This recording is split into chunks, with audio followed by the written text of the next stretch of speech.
Okay, I see someone's here. three peoples. Itamek skanatani. Good morning.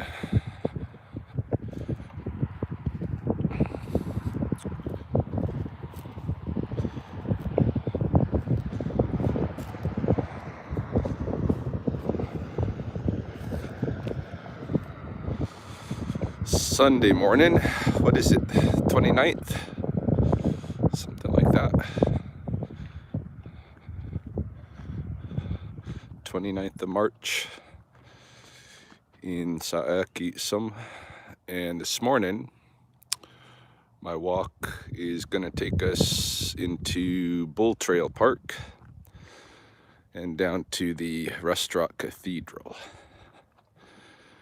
Just parked off the side of University Drive. So you just come up the West Side Bridge, whoop up,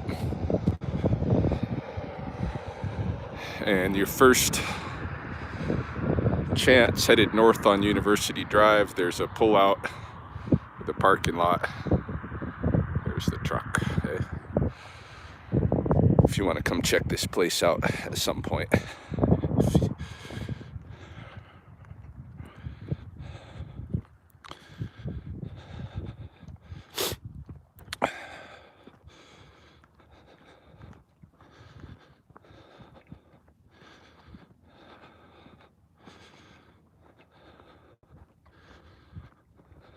This is one of my favorite trails on the west side, and one of the first ones I became familiar with when I moved up here like half a lifetime ago. Because I was living on Jerry Potts Boulevard, not, 2 blocks from here. And so I used to come down here quite a bit.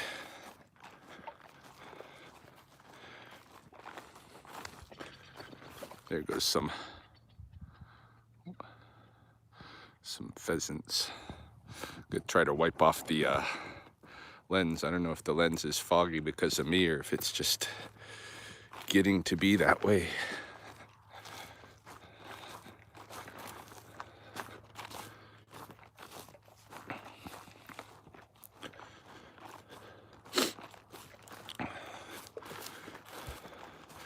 This is one of the coulee draws where there's just a lot of berry bushes.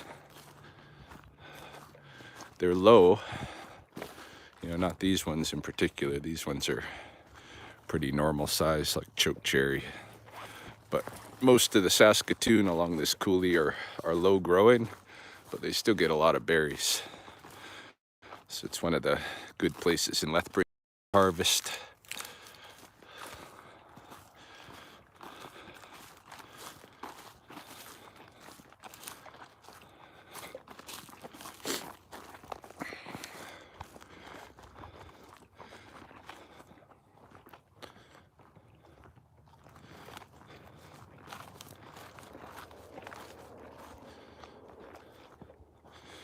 How you guys doing this morning?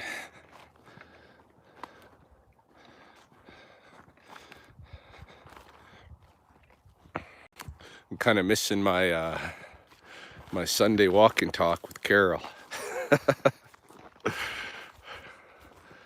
The self-isolation thing is all right, but hey, Darren, good. Self-isolation is all right, but it's part of my routine, having that Sunday walk with company.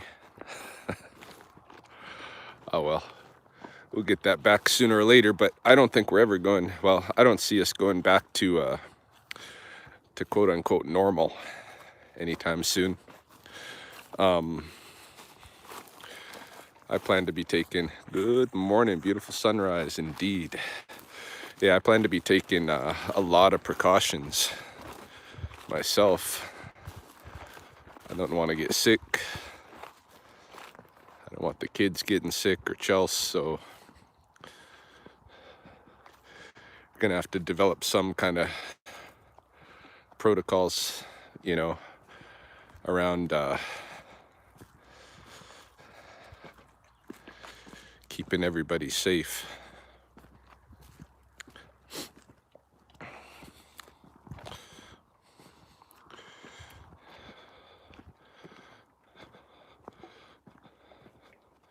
For now, I'm just basically following the guidelines that are on the guidelines that are on the alberta.ca/COVID-19 website and the canada.ca website. The guidelines for self-isolation. But you know, this is morning 5 for me of self-isolation, which means really like more than a third of the way through that project already, and I don't see me changing how isolated I am very quickly once that 14 days is up, because, you know, I don't think this thing has even really touched base here yet. So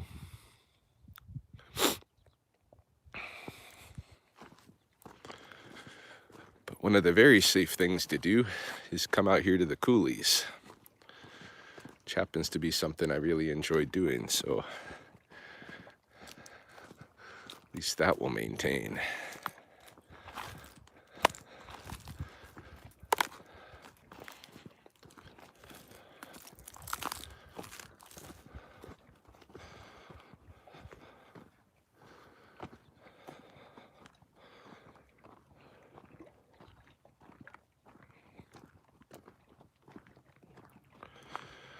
This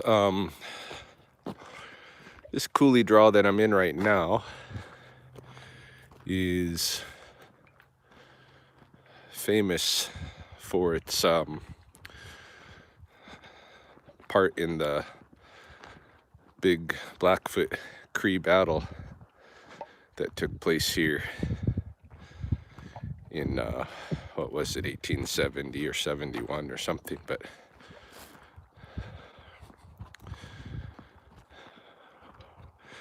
it's hard to imagine back in that time, but a pretty significant party of Cree had come human hunting and attacked a Blackfoot camp on the other side of West Lethbridge, and didn't realize that there were many Blackfoot camps all along the river. Everybody was here because they were freaked out from the you know, at that time smallpox had went through in 1869 or whatever, and then the U.S. Army had attacked Heavy Runner's camp, his clan, on the Marias River while they had the smallpox, and were suffering with that, and just obliterated everybody. And so a lot of people, a lot of Blackfoot people came here to the confluence of the rivers, St. Mary's and Old Man, and were just camped out in here. This is, you know, Lethbridge. Lethbridge wasn't chosen as a place for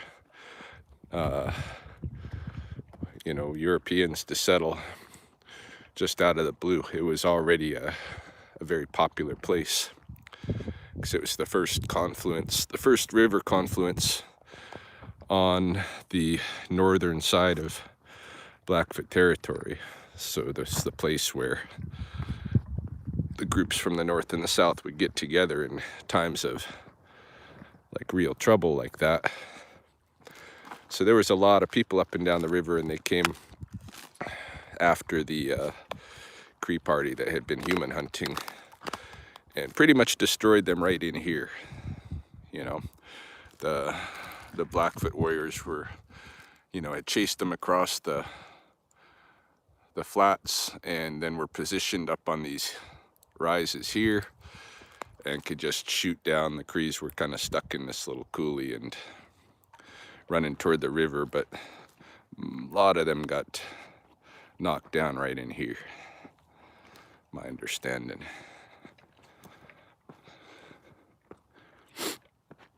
These are the Saskatoon bushes that I'm talking about.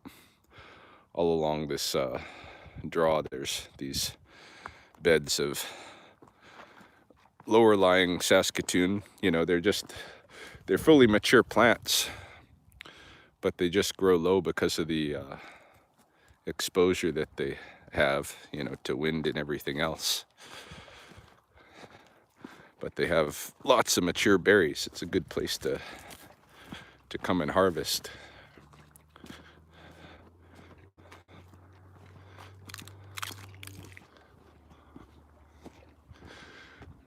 This is also one of the only places in Lethbridge where you have kipiapi that we'll be seeing emerge fairly soon. The prairie crocuses.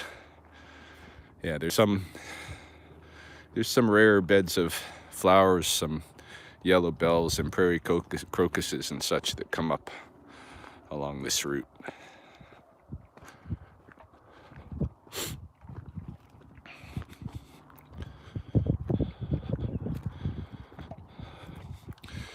And these excavations here are done by guys that are building little hops and walls and stuff for their mountain bike runs.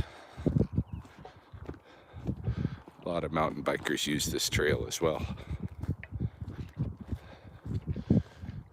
And trail runners and all of that. Little bit chilly out here this morning. Not too bad though.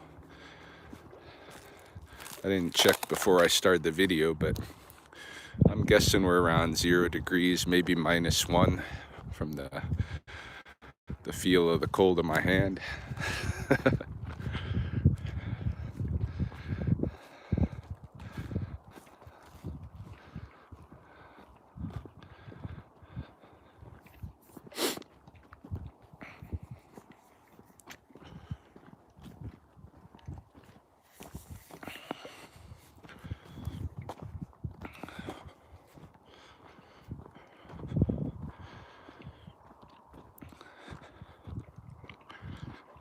So our ultimate destination this morning is going to be the Rust Rock Cathedral, also known as the Thing in the River Bottom, which is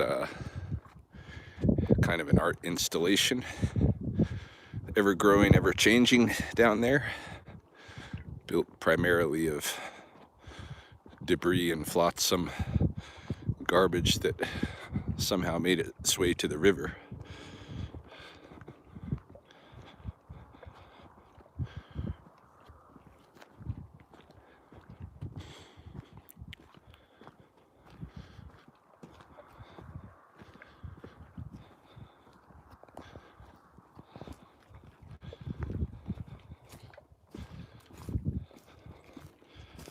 It's not quite as solid ground as it was 2 days ago. Or above 0 temperatures, and the river's been rising with that.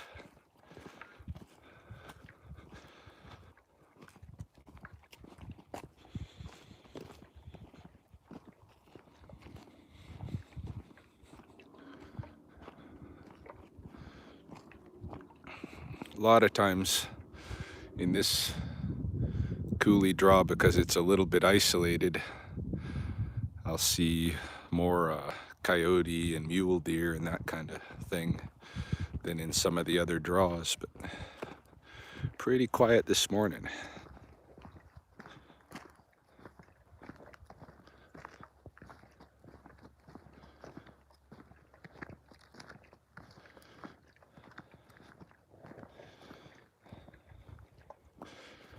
I was just uploading another video before I left the house. Yesterday's stuff from just around the house, and then me and Chelsea took a evening hike out at Cottonwood Park. It's an active great horned owl nest out that way.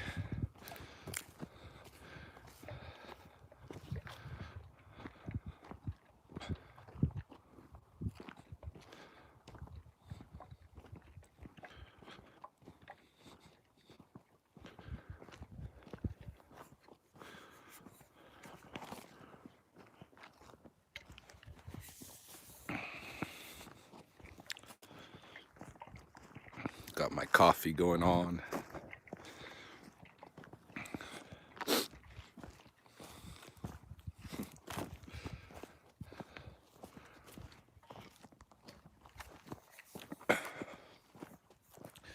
Day 5, no symptoms. I think that's a good sign.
Yeah, right in here, usually there's lots of gippy later in the season. The crocuses.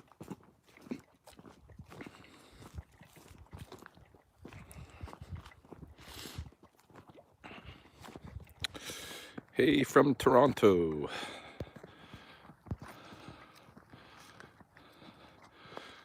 Things are worse there, hey? All the public parks closed. Yeah, I'm concerned about that.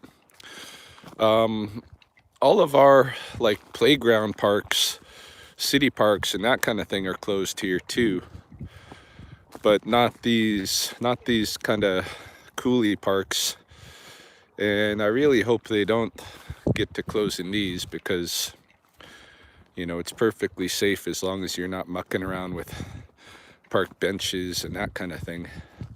If you're just out here trail running or hiking or out with your dog or mountain biking or whatever, you're not really any danger to anybody, and you're not really being exposed to anything. So I hope they at least leave us this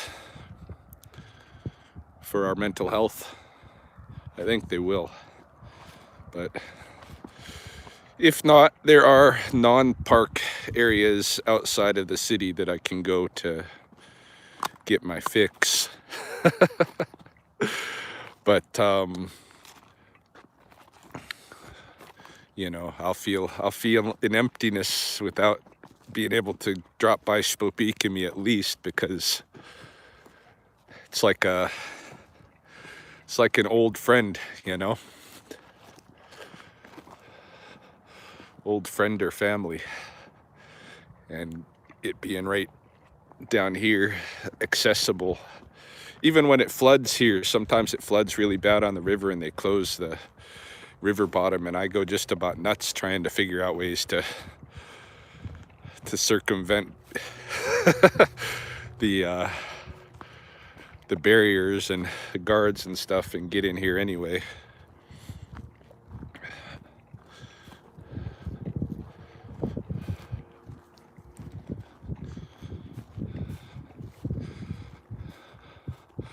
But these are interesting times, you know, like,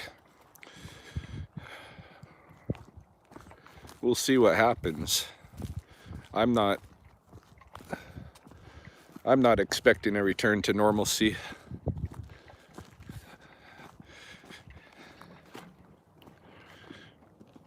And this change happened so quick. But if there's a group of magpie. Hey Brian, morning. What are you guys up to? You coming to check me out? Or are you coming to show me what's up?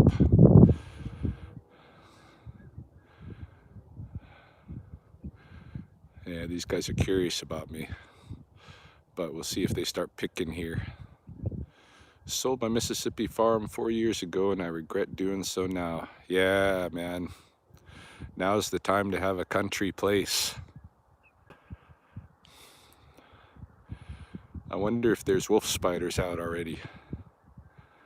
That's what these magpies are poking around in the grass for. There's got to be something. Let's look.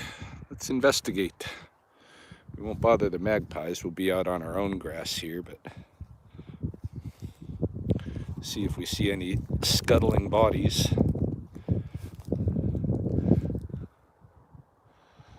Looking for snacks. Yeah, exactly. But a lot of times what I've learned from these magpies, if you pay attention to what they're doing, then you get to learn, you know, all the different insect hatchings and the things that come available and when. It's part of learning the cycles of this place, eh? It's got to be something that they're after in this grass.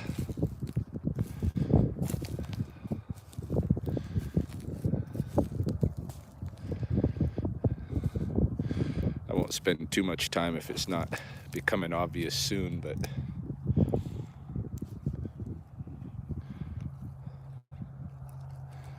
hey Ange, good morning.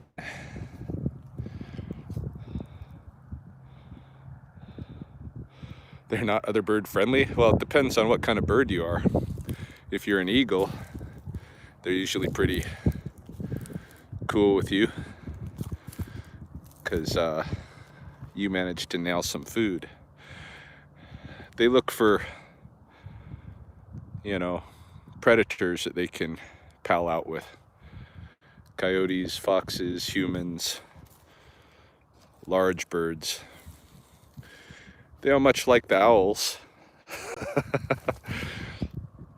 You know, for good reason. The owls are predators of them, especially their fledglings. The owls love to pick off, you know, magpie fledglings that aren't too smooth yet. They take young of other birds. Indeed. So does every other animal bigger than those other birds. That's what being alive is about. In the summer, it's a feast of babies for everybody. Magpies included, so don't hate on them for it.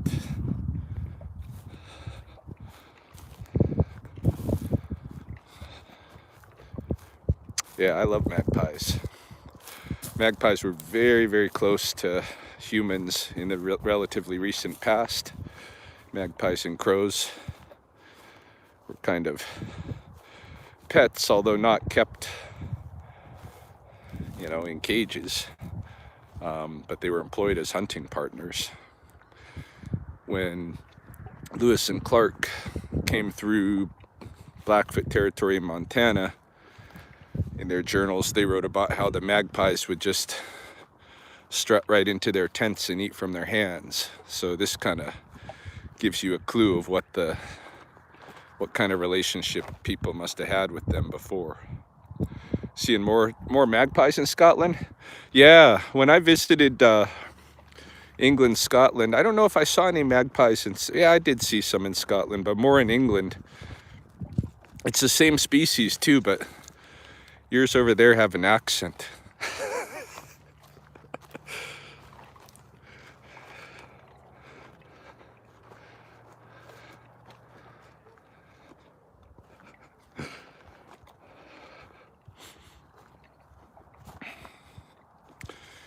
Coming down into the forest around what I still call Ewok Village. I don't know if anybody still uses that name, but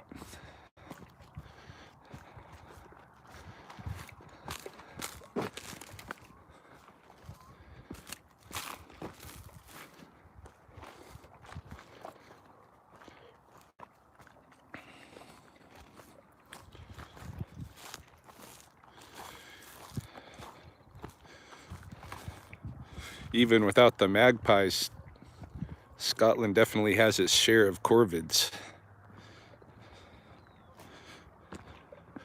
What are those ones? What are they called? Jackdaw or something like that?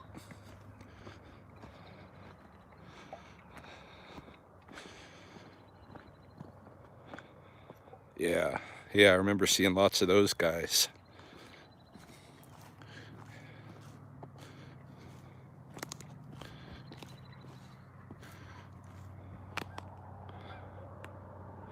crows, yeah.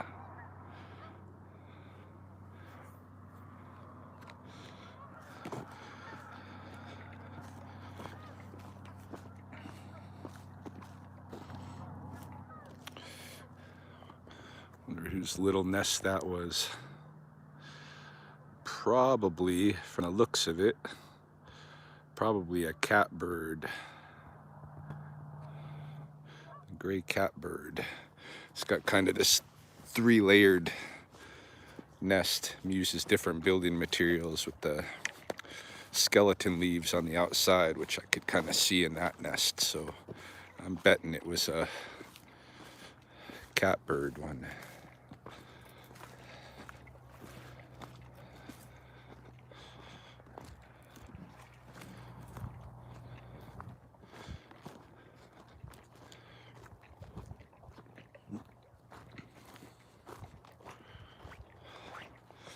Should we go through the tunnel? I think so. I think we'll take the tunnel on the way there and go under the bridge on the way back.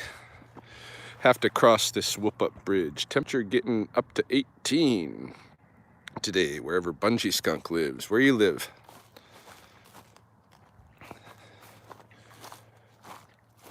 It's not getting 18 here.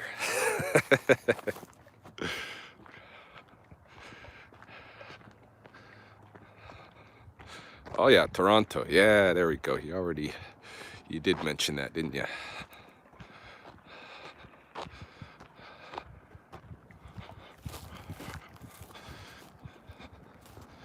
That's pretty warm for Toronto.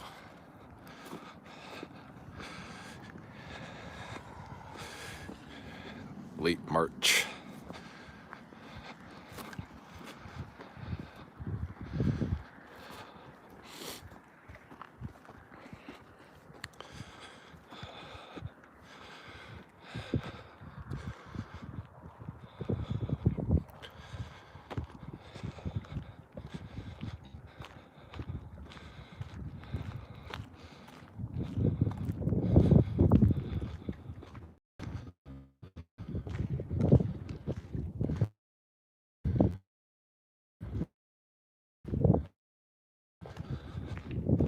Drive now, heading toward South Bull Trail Park underneath the campus of the University of Lethbridge.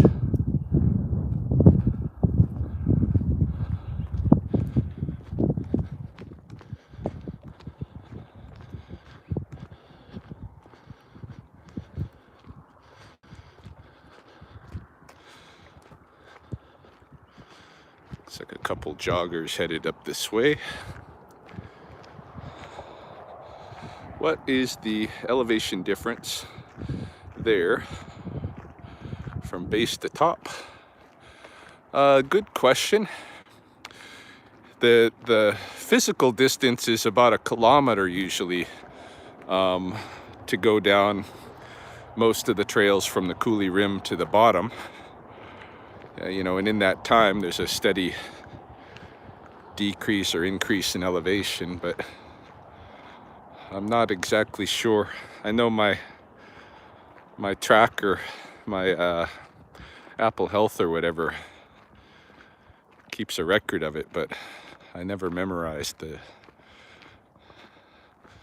actual elevation difference. I can give these guys plenty of room because I don't think personally that people exercising, jogging, running, biking, I think that 6 feet is not enough room to give people for that. Give them more room, because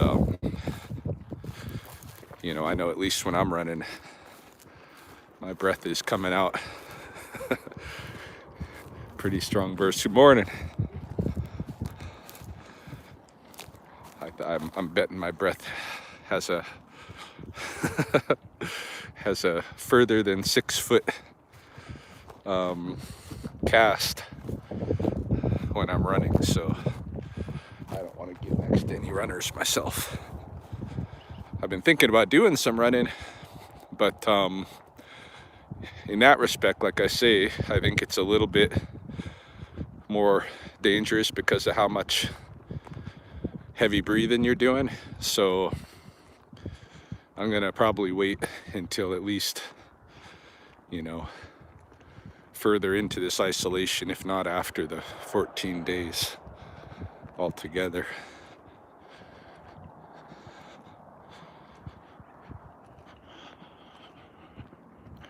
For now, walking is good.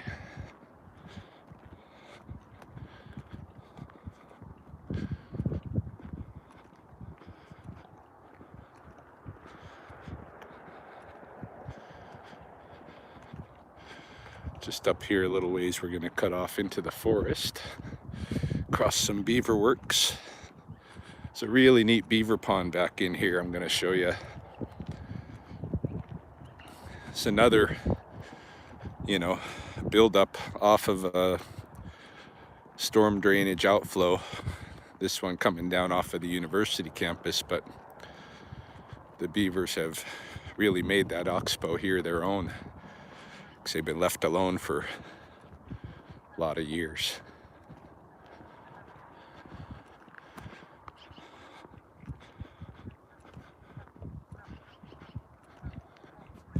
Not too many people up and awake on a Sunday morning.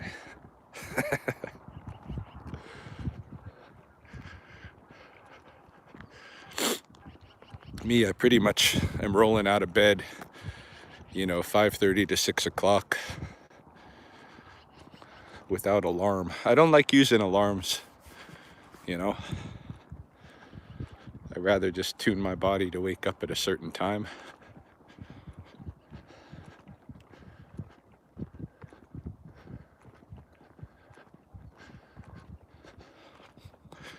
All right, we're gonna go toward the sun a little bit, so I'll probably turn the camera and show you my ugly face so you're not blinded. Do you ever see marmots in the coulees? Yes. There is a pocket of marmots just across the river and a little bit upstream from where I am here. And below, if you're in Lethbridge, they're below the Lethbridge Country Club. Right along the river's edge, there's some junked autos down there. And the marmots have been, it's been a pretty steady kind of marmot colony in and around those junked autos for years. Also see them now and then on the coulee rim above Popson Park, particularly in the areas that now have the big fissure going on. And then I get called once in a while. Oh, just scared up a male pheasant. We can go ahead and turn the camera around, hey? It's not too bad, the sunlight yet.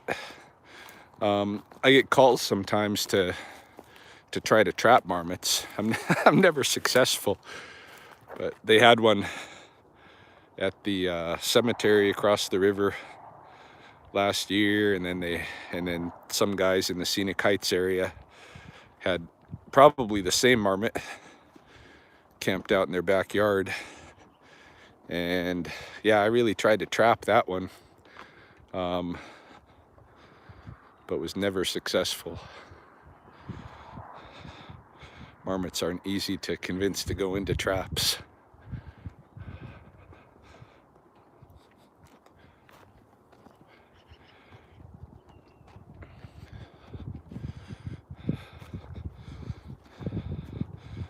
I used to get spooked down in this area a little bit if I was walking, especially at night.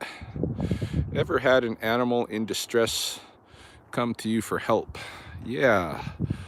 On several occasions I've had that kind of experience, but the most pronounced and interesting of them, I was living in Boston and going to undergrad school out there in the mid-1990s, and I had these two iguanas that I kept in an enclosure that I built myself. It was all net, big netting enclosure. But one of the iguanas was a little bit larger than the other one and used to kind of pick at it. Oki Tamekskanatani. Daniel. So yeah, one of the larger iguana used to kind of pick on the smaller one a little bit. And then one night I was sleeping and I had a dream, really vivid dream. And in my dream I could see the smaller iguana was hanging upside down from a stick, and it had one of its toes like bent over backward over the stick, and its toenail was caught in a crag in the stick, and that's what was keeping it from being able to right itself. It was just hanging by a toenail. But the iguana was talking to me in my dream, in my mind, and very clearly telling me, you know, if you don't wake up and come and help me, I'm gonna die. So I got out of bed and went in the other room to check on it, and it was exactly the scene from my dream, 100%. So, you know, my dad's theory, oh, hold on a minute. Somebody's down this way. Who is that? I think a duck, maybe? Going around the bend into the beaver pond. Probably a couple of mallards, but I can't really see them. Maybe you guys can see them better. Yeah, my dad's theory was that I probably caught a glimpse of that happening even before I'd gone to bed, and then my mind just made that out of it. But my experience of it was that the iguana woke me up, you know, in a dream, talked to me and told me, get up and come help me or I'm gonna die. And sure enough, so that was the weirdest case. But I often, you know, end up encountering animals in need of help, and I wonder, you know, why I run into those scenes so often. I don't know if it happens to everybody, but you know, even when I just recently went to San Francisco, went out for a walk on the beach, and what scene do I come across but this western grebe, and something's wrong. So I usually try to do what I can within and without the rules, you know, to help animals.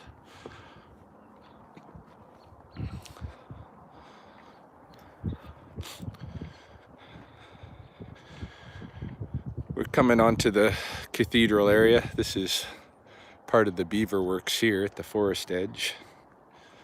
And we're basically on an island right now, across the beaver dam to get here.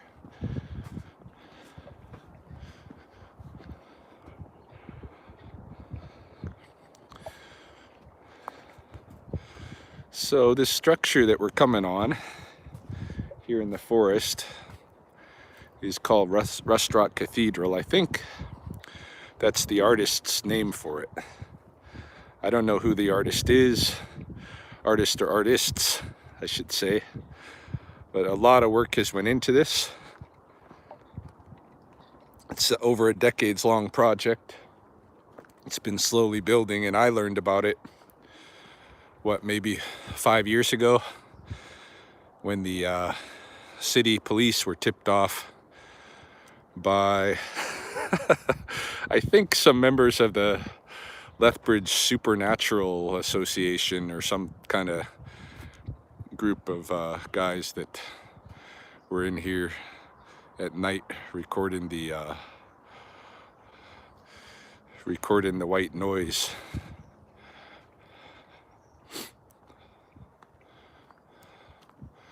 And things are always changing here.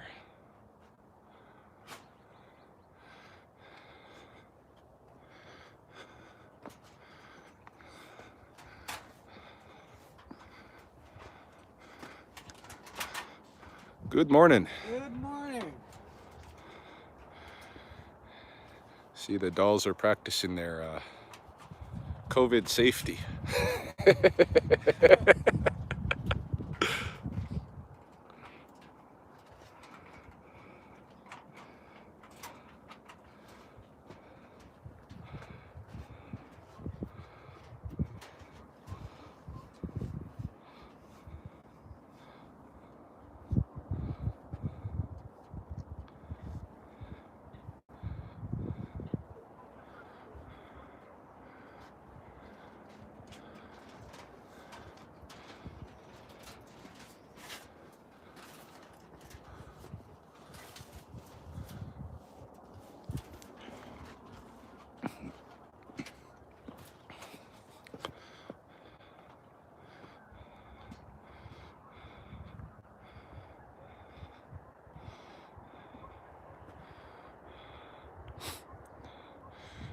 Going to let our friend up there be anonymous. I don't know if he wants to be on video. Yeah, good morning. All right, now we'll go back up in there.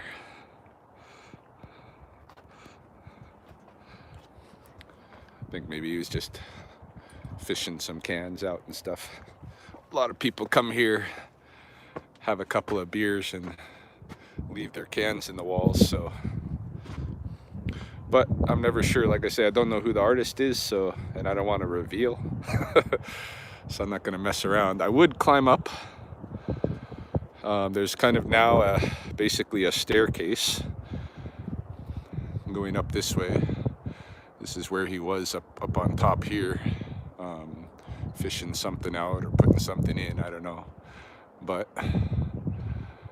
there's this big lookout up there now. And I won't climb up there because it would require me to lay my hands on some of these bars and stuff, and so we just won't do that at this time because we are following the rules of self-isolation.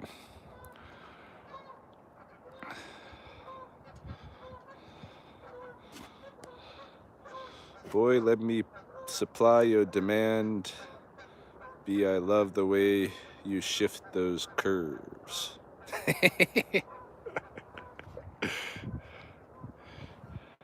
Yeah, always something new at the Restaurant Cathedral.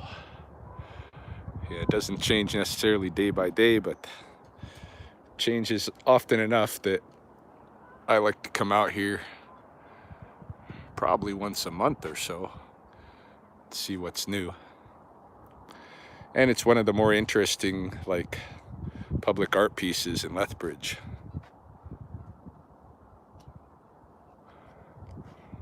I love this archway. And it's solid, hey? This thing is solid.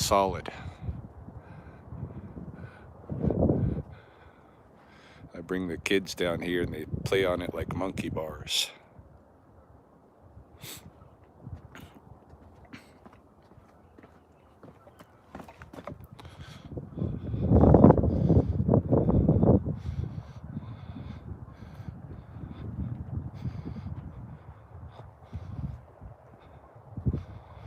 Everything in there, car parts, bike parts,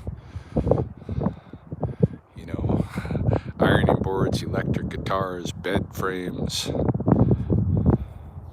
what have you.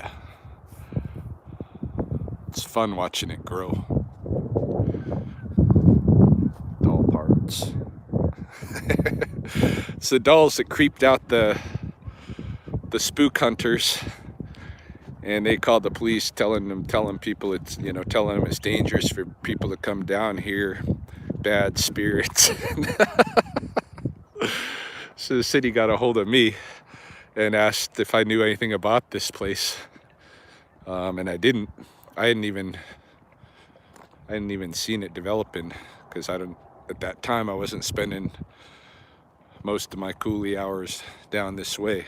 But as it turns out, you know, because it's built basically on an island in the river, this is not city land, and so the city does not have to remove the structure, and that's a good thing because I think lots of people appreciate it being there, you know. All that stuff was down here anyway. It was just scattered on the ground. Gonna go take a look at the river over here.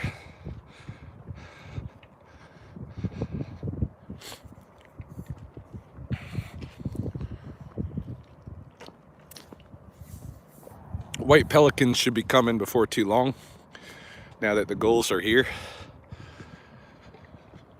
They're gonna be hanging down mostly in this area with the weir, because the minnows get all backed up against the weir. And so those pelicans just are hunting minnow schools all day. It's another piece of somebody's public art.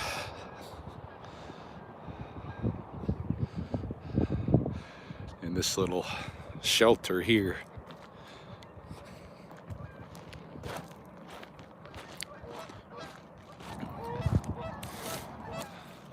I'm not coming down there, you guys. Relax. Gander's getting all uppity. Yeah, now you're seeing there's some, oh, or I just saw, you guys might have missed it. There are some, oh, he's still over there. Some gulls making their way down to the rivers now.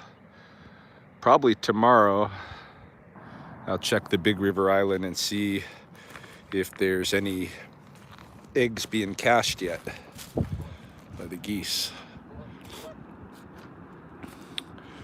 Somebody's nice shelter, the fire pit.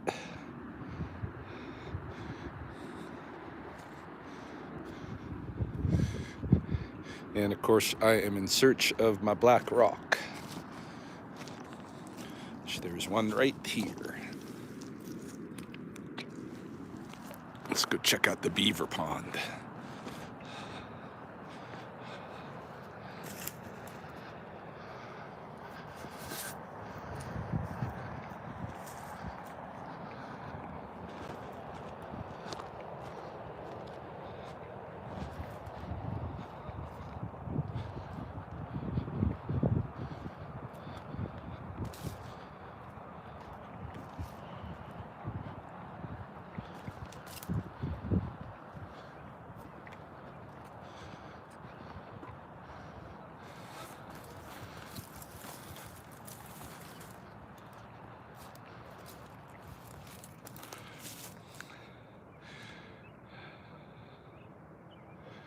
Yeah, I love this area. It's just classic beaver dam, beaver pond, you know. It's a dam right there maintaining the level of this oxbow water way above the level of the river, which is pretty cool. That water containment. It's one of the main things that beaver do for this ecology here. Somebody was over against that shoreline. Let's see if they re-emerge.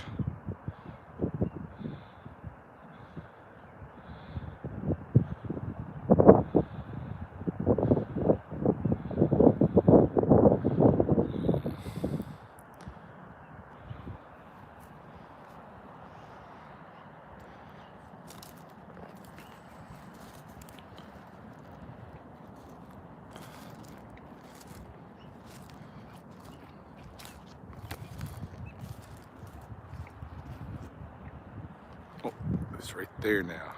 I bet this is a muskrat. We'll see.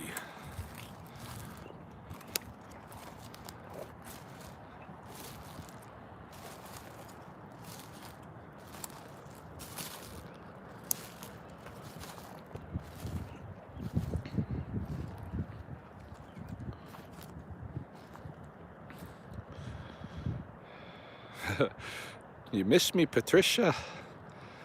I never went anywhere. Well, I did physically, but virtually I've always been on the channel. Been posting videos almost daily.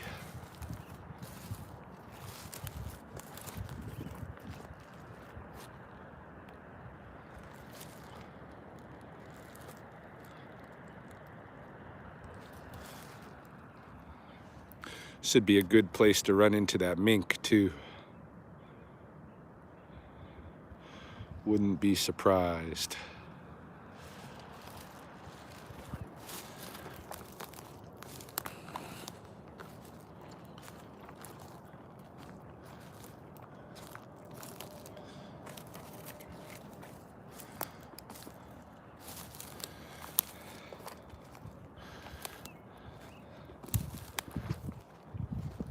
Yeah, now that the river waters are open, I'd like to get into a canoe or something and start, oh yeah, I did have a name change. Somebody's asking, that Patricia's asking if I had a name change. Yeah. And there's a video with it too. It was during the graduation of my art students.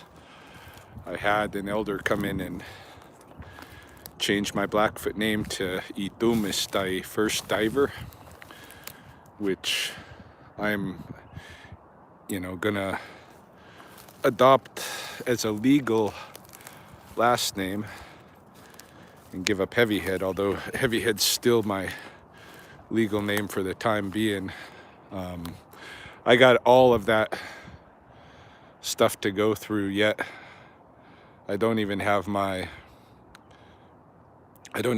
driver's license yet because I can't really go to the registry in person until the restrictions are lifted on my self-isolation. So I haven't even begun. I still don't have a picture ID anymore. I got to go through that whole challenge of proving who I am to get myself back in some picture ID. And then on top of that, I'm asking for a legal name change. So I think it's going to be a little process. I'm probably not going to be leaving the country this year. Might not even be able to go to Chief Mountain because I'm going to need a passport to get across the border, even into Montana. So, and Chief Mountain trip is June. I'm not going to buy a new passport just to do that in the Heavyhead name, given that I'm going to, legally change. So I want to wait until I've got all the legal change done on my new name before I apply for the new passport. But big headache, all of it, and silly. It's just pieces of paper. But we'll get her done. So yeah, my new name is Itumistai, and that's a name that comes from some of the stories in the Beaver Bundle tradition, and it has to do with the first beaver that dives out to scout for trouble and safety, at the end of winter. The one that comes out and tries to find the hole through the ice. But I think also when there's a predator around the lodge, the one that dives to check that out as well. Here's the beaver lodge itself. Another dam built right against it, and maintaining an upper pool up there. Lots of water catchment going on here, which is really good for species diversity and the health of the forests here. Some people see a knockdown tree and they think about how destructive it is, not knowing that these trees won't even exist here without the beavers.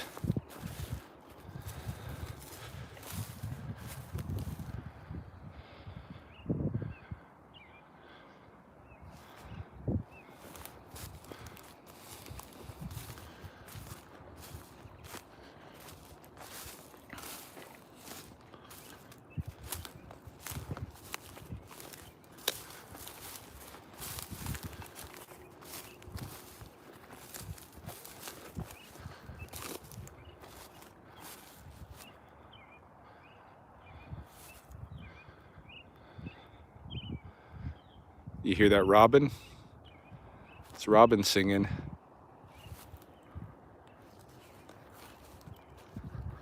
Gonna be hearing more and more of that.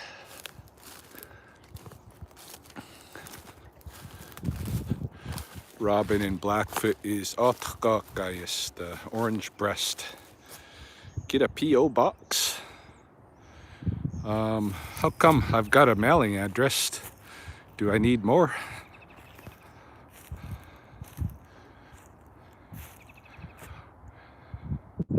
I'm reading the chat. I can see it. GC was asking, do I read the chat? I am reading it as I go along here. Says he's waiting for me off today. Says able to catch you live. Cool. Yeah, I'm gonna try to do more of this live streaming for my morning walks. My dawn patrol. I'm enjoying the live stream because I think because of the ability to chat with you guys at the same time. Yeah, I'm getting my last name changed. I already got it. I already got my Blackfoot name changed. Oh, that was those mallards we saw before. Those ones that we saw when we were first crossing the dam, I'm pretty sure. Too bad I didn't see them first this time. I would have kept from startling them, but yeah, I already got my Blackfoot name changed, and so now I'm gonna Englishize that to First Diver for my last name so that I can give up Heavyhead, which was Mahoney's last name, my ex-wife. Itumistai, it's on my channel now. He's asking the name and spelling. So my new name is Itumistai in Blackfoot, which means first diver. And if you want to know how to spell it, it is the name of my channel, Ryan First Diver. Ryan, oh, maybe look at the lead-in on my new videos, because I've changed the logo to reflect it as well. So the logo on my new videos, not this live video, but my other daily videos, my journal videos, that will show you how to. It's just Itoomisttai, Itumistai.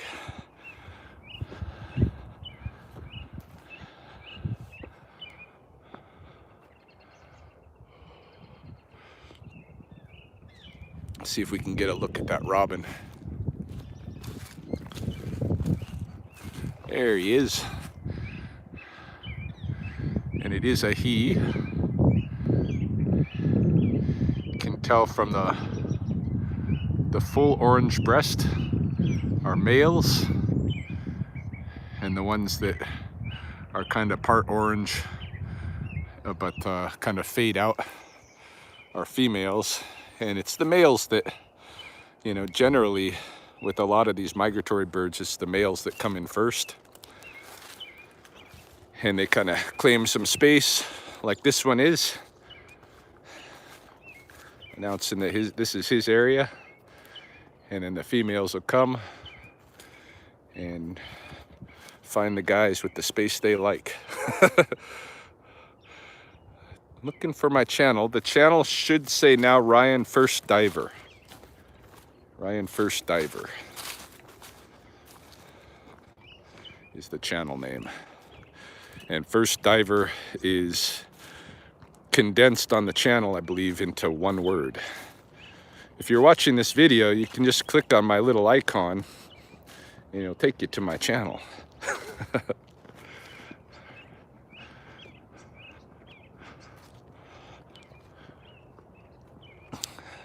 Yeah, if you haven't seen my channel for a bit, or since I did the name change and stuff, check it out, because I had quite an adventure in Costa Rica. Me and Chelsea.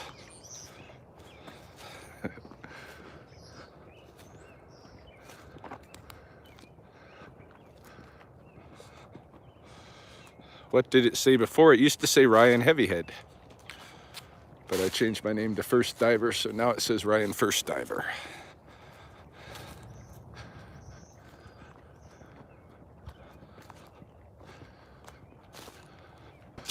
This is one of those, remember I was talking about wolf willow and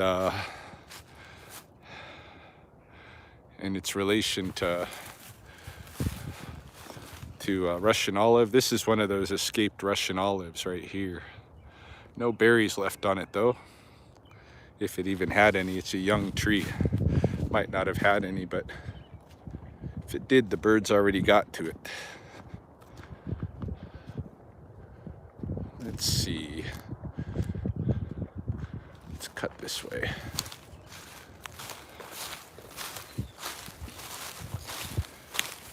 Go look at this little pond over here.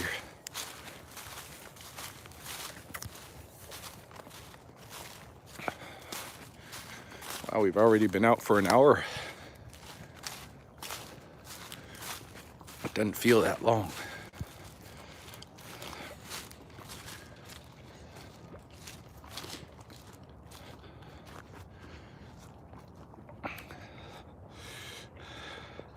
You seen all those, whoops. I've been trying to look at what the chat is saying right now. Been following your adventures and your travels, and you were a real trooper considering things you went through. And haha, yeah, seen all those videos of you in Costa Rica trying to get contact lenses, losing your fanny pack. Yeah, man, it was a big mess. And but I'm pretty proud of both me and Chelsea, like how we handled it, because we did not let that stuff break our spirit at all. Hey, just kept our positive attitudes. The only time, like even getting my bag ripped off, yeah, that moment was fairly crushing. That was that flying knee to the head moment, you know. Basically right out of the gate. But shook that off pretty quick. You know, shook that off really quick right there in Cariari where it was happening, and went to Tortuguero, our next destination, in spite of it, because man, we ain't going all the way down to Costa Rica and then running home just because a couple of pieces of papers got snatched, you know. So just gave it a Superman punch. Basically backed it up. But all in all, we really did get our asses handed to us in Costa Rica. And that's okay. The real crushing blow was when we went to go get on our airplane after going through all of the stuff to get my emergency passport and stuff, and then we get to the airport to make our flight, which is what we were supposed to do according to the embassy. You know, as soon as I got the bag stolen, people were criticizing me. How many days were we there? I think we ended up being 14, even though we had scheduled for 12 or 13. And yeah, as soon as the bag got stolen, like the first calls I made were to my bank to cancel the credit cards and bank cards and stuff. And then the second call I made was to, you would not have the story to tell. No, I know. It's a good story too. There's a lot to it that, this stuff, of course, I didn't even show on our videos. We had a really good, we enjoyed our time in Tortuguero, especially, like we hung out a bit the night that we went on the night walk with our guide, Danny. We hung out for hours afterwards and had a really good time with a bunch of the locals. And there was a joke that I made on the canoe trip that morning, I think, that kind of won us some favor. Well, I made two jokes. Danny was saying something about using a plant for hair conditioner, and I made some joke about him being sexy that got him laughing. But then later on, there was some white-faced monkeys just at the forest edge, and all the canoes were pulling up to look at these white-faced monkeys. And when we pulled in there, I thought I could see, you know, some white hair. Must have been the white-faced monkey through the trees, through the other canoes. And I started like zooming in with my phone on it, and it turned out to be the back of some guy's head. You know, he just had one of those, He almost bald, where he just has the ring of white hair around the dome. And so I was saying quietly to the guys on my canoe, I was like, oh man, I thought that was the white-faced monkey. And it got them laughing pretty good. And then our guide was even right there on the scene, was joking with all the other guides about it, and made them laugh pretty good. So ended up that night, after our night hike with him, we hung out for hours at one of his in-laws' local bars and had some killer hot salsa stuff. nothing like you find down here, and just good food and lots of drinks, and we were treated nice. They bought us a lot of drinks and stuff too, so it's a good time. But yeah, we just didn't let the thing kill our spirit. But when we went back to the, as soon as I talked to the Canadian consul, they said, okay, when is your flight out? And I told them it's on the 12th or whatever, and they said, okay, so come in here such and such date, with your stuff. We'll get your application in, we'll get you a passport before your flight. Their advice was just stick with our flights. And then I was getting all kinds of criticism from people. Why did you stay when you knew this world outbreak and shit was happening? Well, I was following the guidelines of the embassy that I was in communications with, and I didn't have a passport to just up and leave even if I wanted to. So when we went to the airport and they told us that our airplane had been canceled and that there weren't even going to be any flights that day, that one hurted. Hey, that one, both me and Chelsea felt that was like, yeah, they almost knockout blow, but we got our heads back on us, within an hour or two. But at the airport, it sure hurted.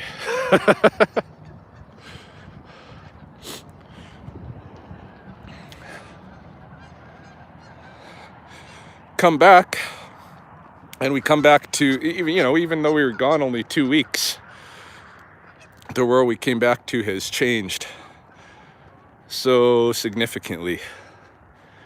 I was noted on my Facebook this morning, I was saying, one of the first things that somebody told me once I got back home was, if you go to Walmart early in the morning, like around 7 o'clock, they got a good stock of anything you might need. See, that was just something that nobody would ever said in the world that we had left behind 2 weeks earlier. It has definitely changed around here. And like I say, I don't think it's going to go back to quote unquote normal, maybe ever. Maybe not the same as what we had. There'll be a new baseline normal at some point, but I don't think it'll be like what we were used to. And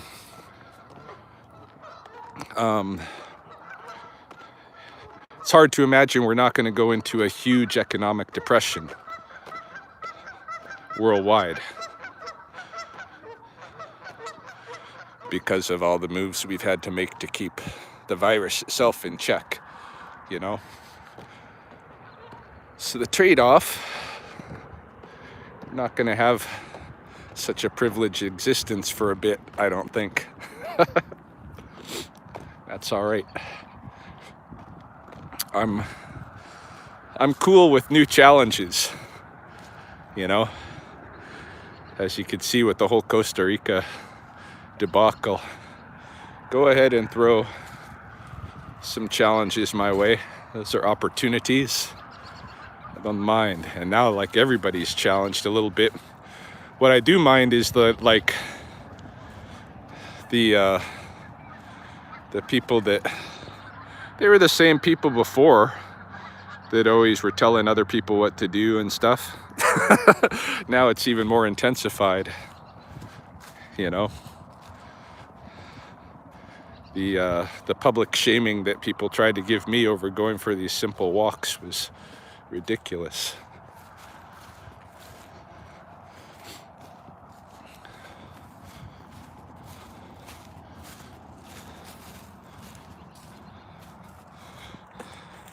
Let's see. Somebody says something. Well, gotta head out, man, for some breakfast. So take care. You and Chelsea and family, please be safe.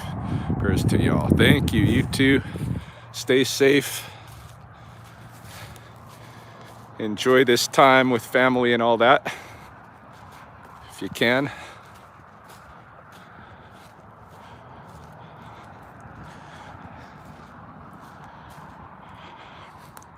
I just want the kids to come home at this point, you know. That'll happen.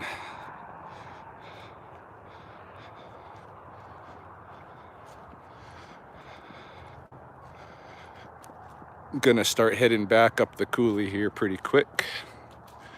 Just gonna cut into the forest briefly.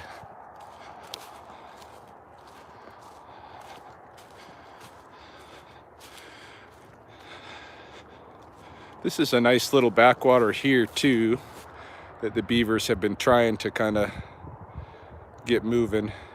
Yeah, cheers, GC. Thanks for stopping in.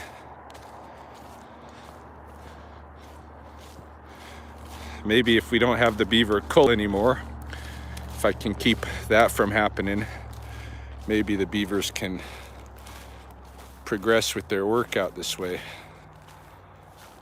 We'll see.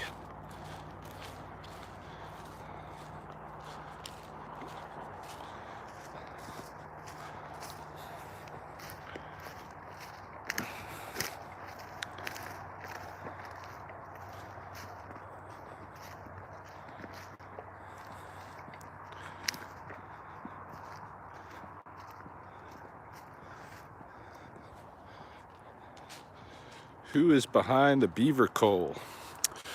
Well, ultimately, City Parks has been funding the cull and, you know, staging it, but they are responding to public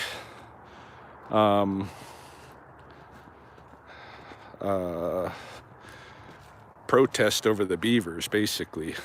It's the squeaky wheel gets the grease thing, you know, with the city. They try to keep everybody happy. And if they're getting a bunch of calls about beavers being quote unquote destructive in some area of the river, they want to do something to, you know, to respond. They have to do something to respond. And now they could tell the people we've got a beaver mitigation program going in place, which is what I hope they start telling them this season. But in the past, and especially with the when it comes to the water inlet on the other side of the river, just up above the weir, there's a water inlet for the city. That's where all the, you know, river water is culled from to provide the city's drinking water and all of that, and plumbing. So Robin. So when that gets stopped up, which it does a couple of times a year, then the guys at the city waterworks get upset, talk to Parks, and Parks has to respond. And what they've been doing is hiring a trapper, but they won't, you know, because they're hiring him, they won't just do the one beaver at the water intake. They end up having him trap up and down the river. And I think the average number of beavers per year pulled off the river now is something like 30 to 40. And they're drowned, hey? It's not hard to just stay away from unsafe trees. I know, but it's not the unsafety. It's not the unsafe trees that really has the public upset. It's just that trees are being knocked down in general. They get all upset.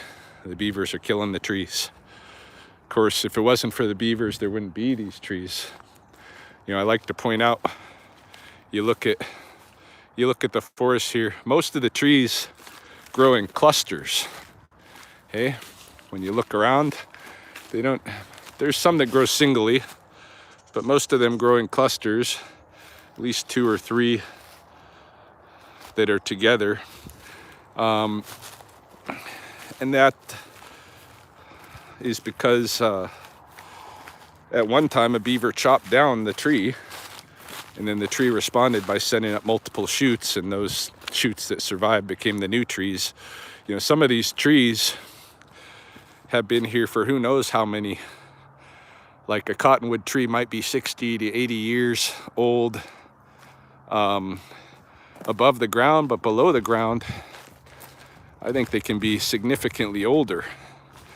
And the ones that are knocked down, most of those are going to be regrown thicker.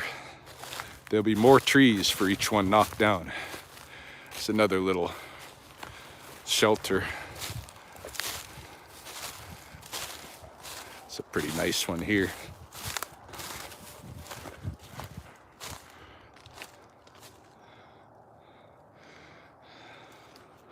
Yeah, this is the area that I call Ewok Village. Parks doesn't want to do this, by the way. Lethbridge Parks would love to leave the beavers alone. And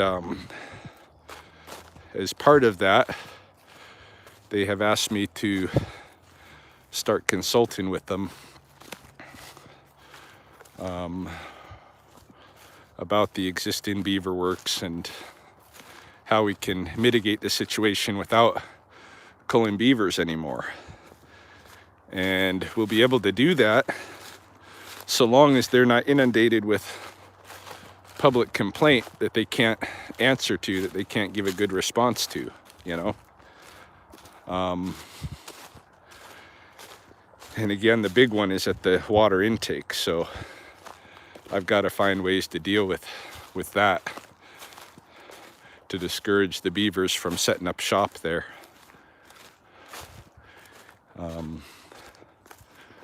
And if I can do that, then, you know, they can use tree wrapping and other means to discourage beavers from knocking down some of the trees along the edges of the canals. But you know,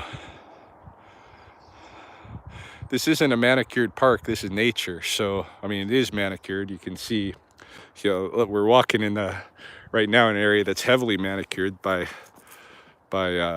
mountain bikers and dirt bikers and stuff, but there's no reason we should be down here culling animals, especially if we're not eating them. Not that I want to eat beavers, but just killing them because they're supposed to be some kind of nuisance in the face of all the current science about beavers is pretty irresponsible.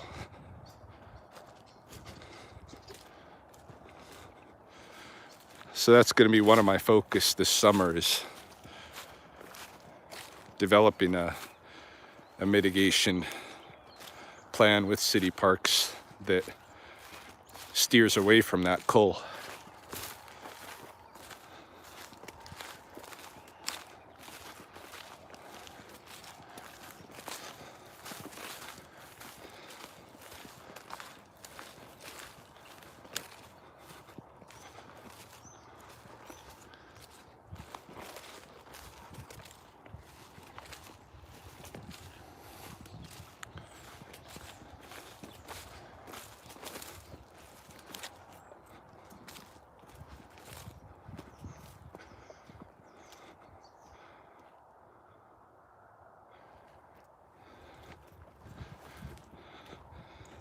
It's warming up out here. Definitely above zeros. Have to take off my toque. Get some air on my head, cool down.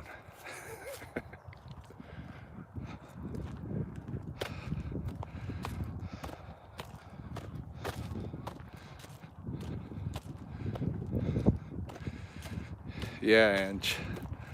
Love beavers.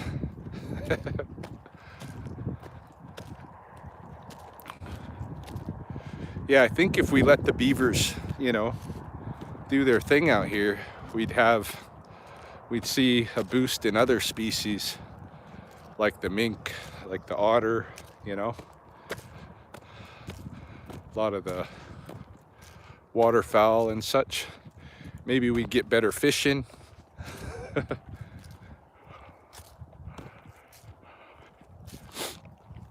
You need those cool water pockets that the beavers create. Helps the fish. I got this bunch of stuff stuck on my shoe. Emmonisi, the otter. Otter is Emmonisi. Mink is different. Mink is soyikai. Soyikai, underwater striped.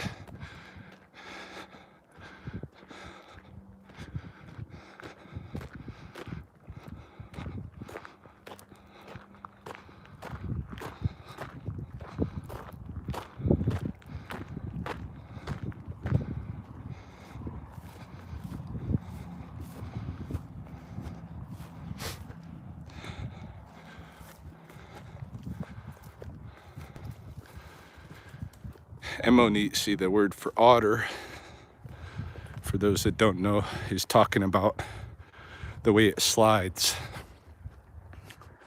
on its belly.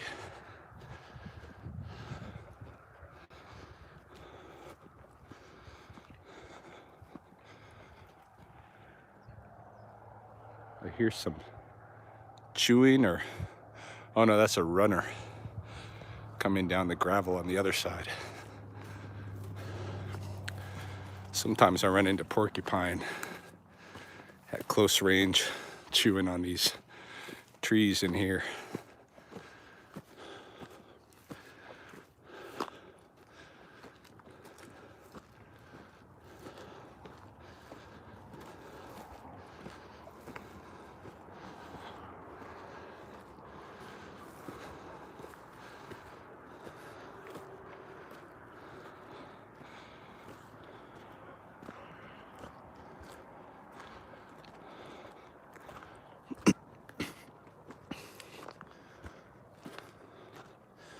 Ooh. Steep climb. Well, that first part, now it kind of levels out a bit.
Started to see some of the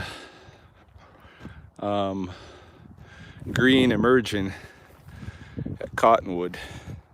Getting a little bit here with the grass, but there was, it might have been pennycress patches or something starting to come up at Cottonwood yesterday afternoon. It's gonna be salad time out here pretty quick.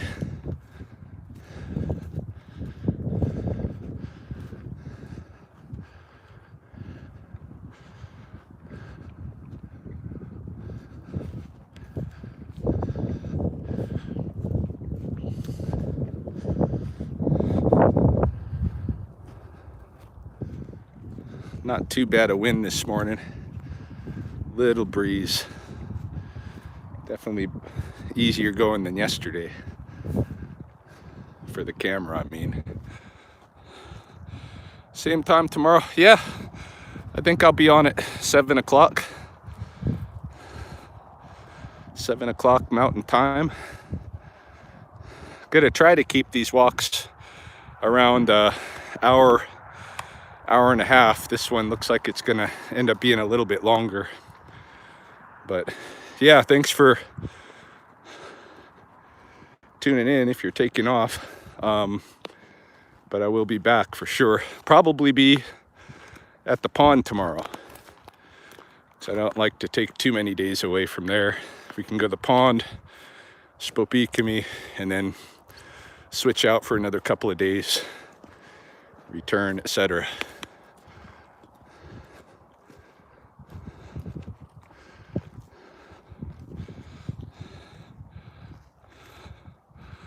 Watch out for black flies. That's an inside joke from Ange there. She knows I like to drink black fly. They're margaritas, they're grapefruits, they're orange soda stuff. All with, all made strong. See, there was another message there. You're my link to home base. Oh, from Daniel. Cool. Happy to do it. Where are you at? You out west somewhere?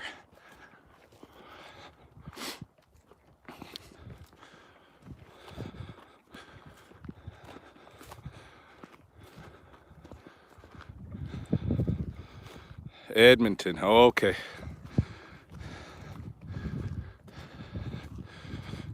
Not too far from home.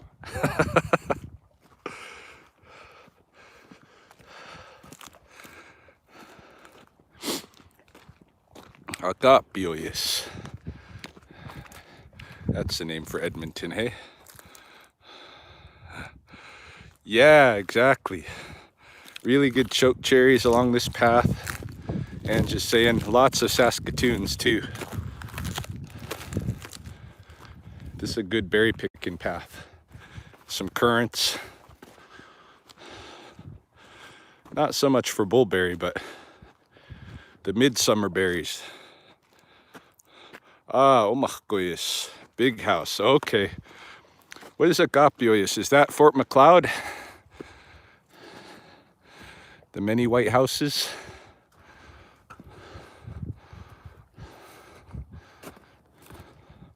Yeah, okay. Getting them confused.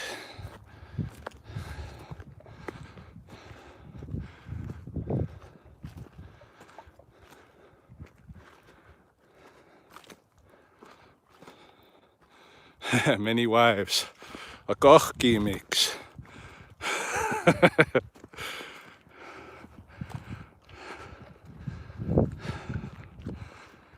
For Cardston. A kochki mix. A kochki me.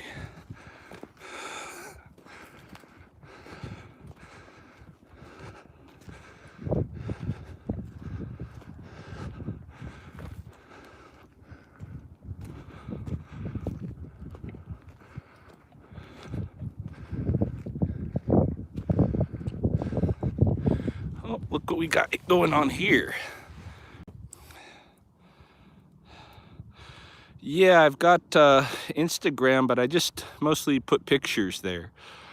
But I'm under Ryan First Diver on Instagram too, for sure. This is Western Thatching Ants, and they be moving pretty slow. I wonder if they'd bite me, being at how slow they're moving. Let's find out.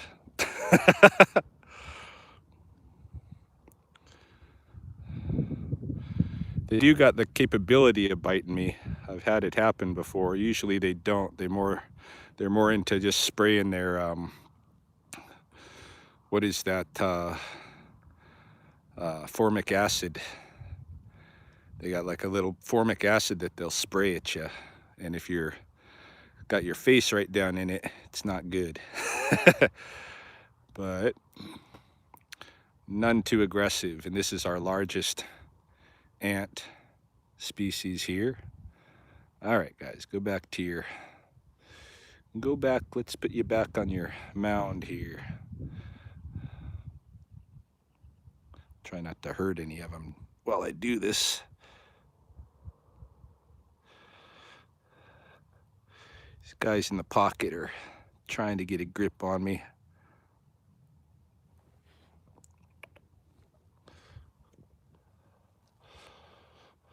I think they're little, oh yeah, I just got a burst of formic acid. Yeah, that stuff is strong. But right now, if a flicker finds these guys, they're in trouble, man. Moving this slow, he'll just have a feast.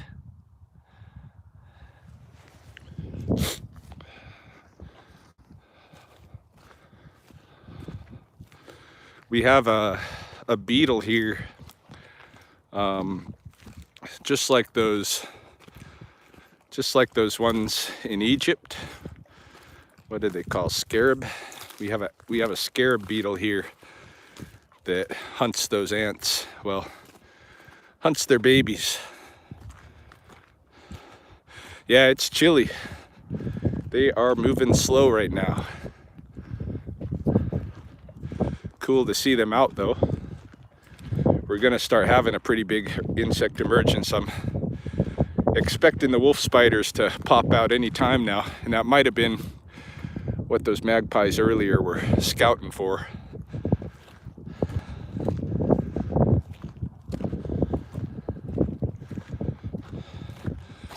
Ants know to bite dogs. Acid harm their eyes. Probably won't bite your dogs, but they'll definitely spray them with the formic acid, and it won't do any, long-term damage or anything, but it should give the dog notice. might not want to be sticking his muzzle right there, Most ants are, well, edible. When I was a teenager, I used to teach survival in the Oregon desert, and we'd use ants and fry them up, and they got a lot of they taste like citrusy, like lemony, but you definitely do have to fry them up, because before that they'll just spray you with their acid. And when you're collecting them, that becomes a factor too, because one of the easiest ways to collect them is just to kind of suck them through a tube into a container, and of course you get a mouthful of formic acid doing that, unless you use some kind of suction device. It's nasty. It's what the whole ant, like, their name is always Formica something or another, and that Formica is for the formic acid. My dad used to stick his arm in ant hills when we were kids. He also eaten them. Yeah, they're plenty edible. If we're going into survival mode, it's going to be one of the sources of protein.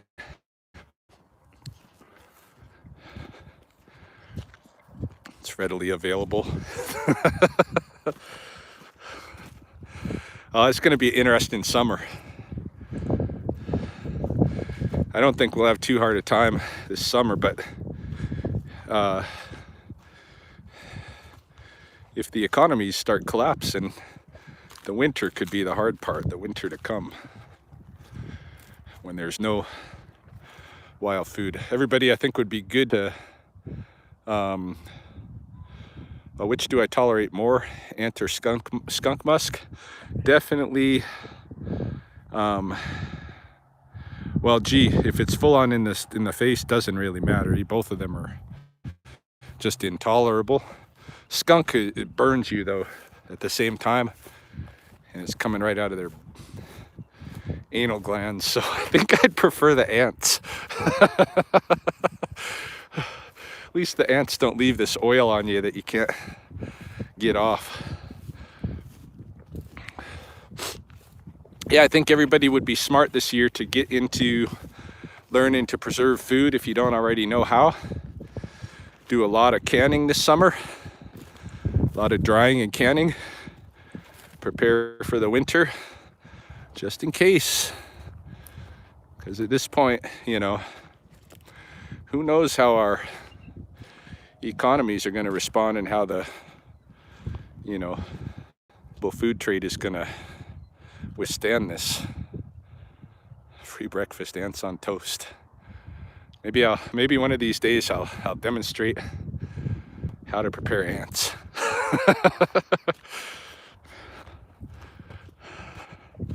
Not today. I didn't bring anything with me. But when they're in that situation like that, whew, easy pickings. Could just grab handfuls of that stuff and throw it in a container, and off I go with a good mess of ants.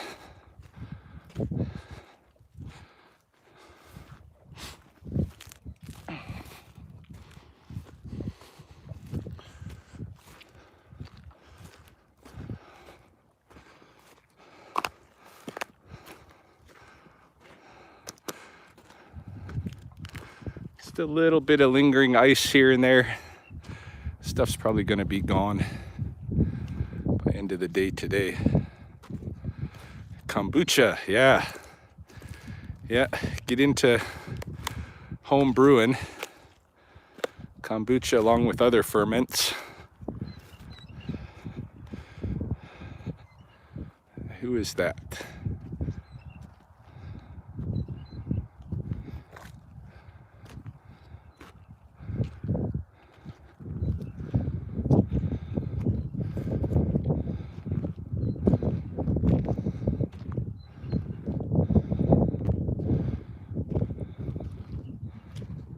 I'm not sure who owns that call. Anybody know that bird? I should know it.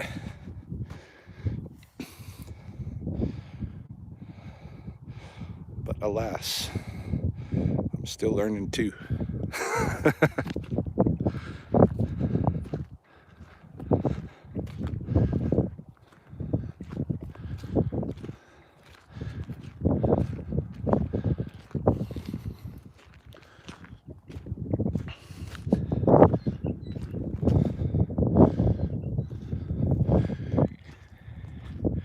Staying ahead of me, whoever it is. Let's see, just got another message here. When you're bored, you should check out the best food review show ever on YouTube. He eats lots of bug dishes in other countries. Yeah, well, I know my basics here. And there's some bugs here that they eat in other countries that I'm not interested in, like that giant water bug that we have here. I know that's one of the bugs they munch out on in some of the Asian countries, but you know, that's like eating a full-blown cockroach. But beetle grubs I like. Don't eat the adult beetles because the adults carry parasites, but the grubs are good to go.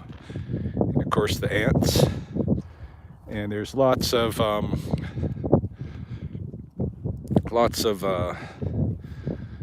non-insects, but like, what do we call them?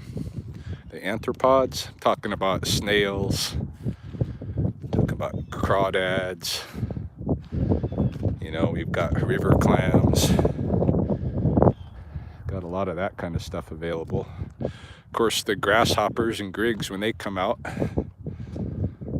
there's plenty of them.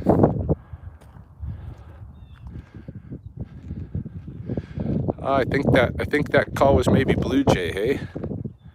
That's what it probably was. Because now he's changed his voice and he's yelling. That's a blue jay yell.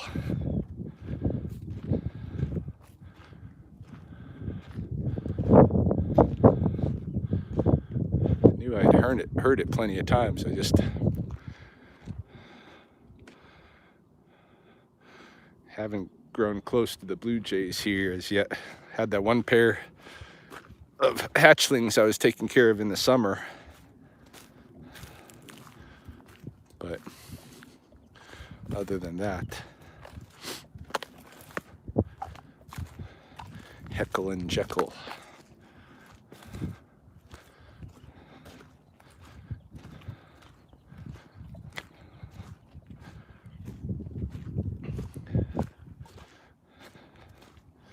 Getting back toward the top now.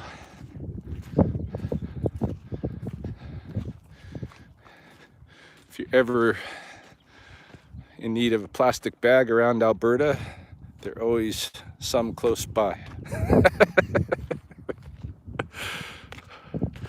Bag in a tree should be like a car game. Get to sucker punch somebody when you see a bag in a tree. Nah, we'd be too beat up if we played that game around here.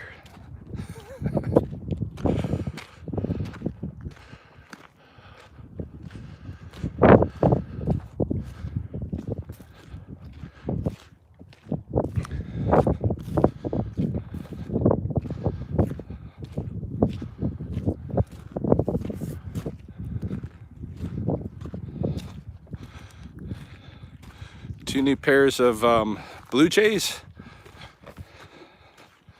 And are you talking by the apartment or by the house?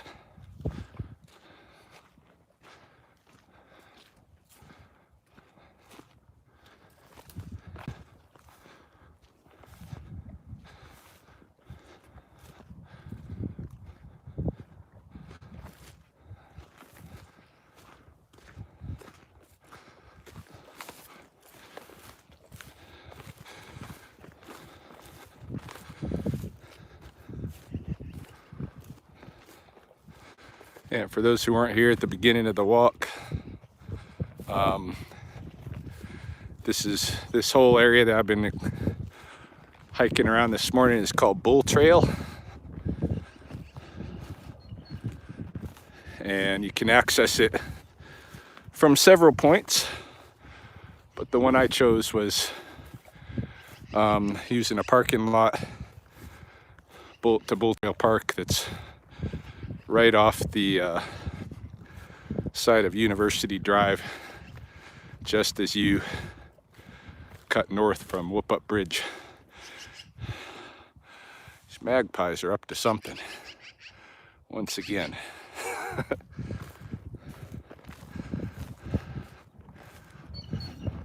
Oh, I hear that blue jay.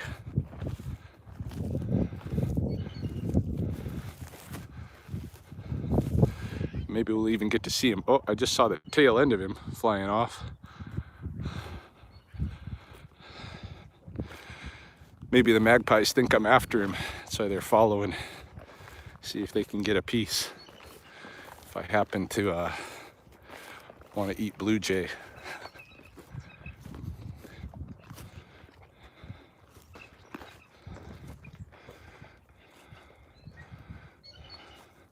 Several small birds in here.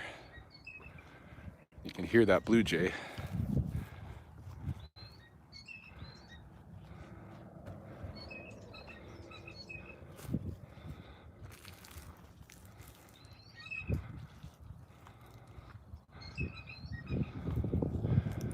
Oh, there he goes.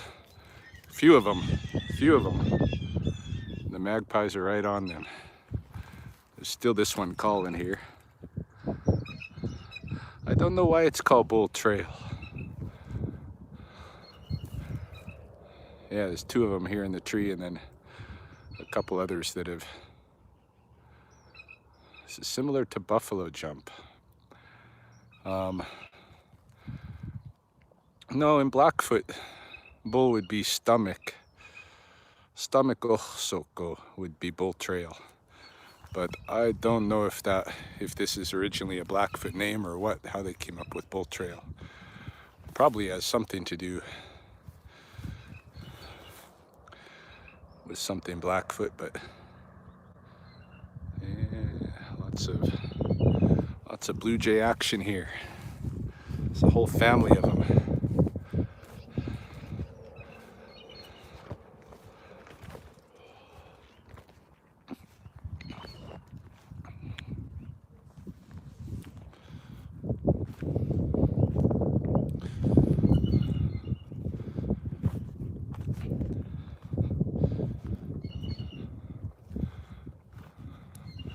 They're all staying pretty hidden. I can see them, but I'm looking through limbs.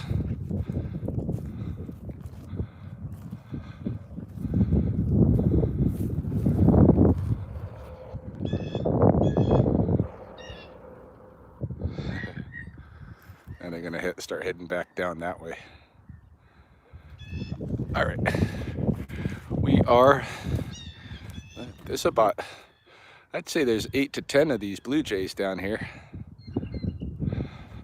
Still a few more right up here.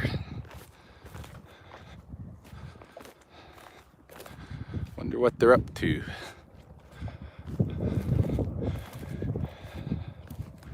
Maybe they're gonna go wolf spider hunting as well, if that's what the magpies were up to.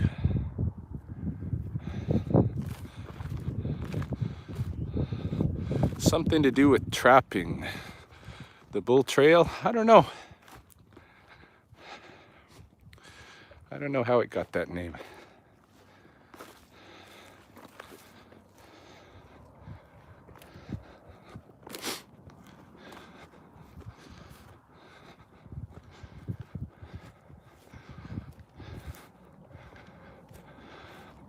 Just about coming onto Whoop Up Drive. You can hear the cars now.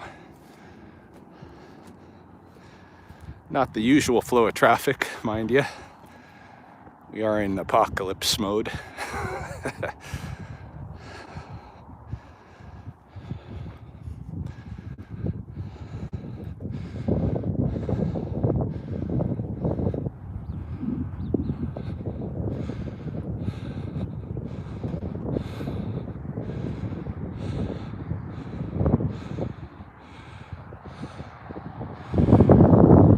There we got West Lethbridge and my truck.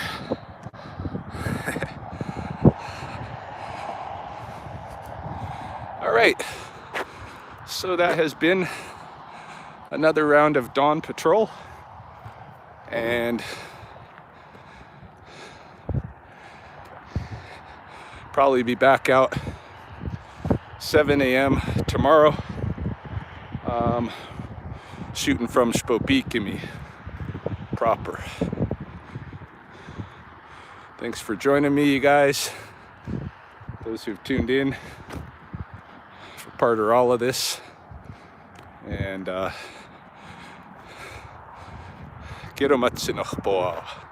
see you all again.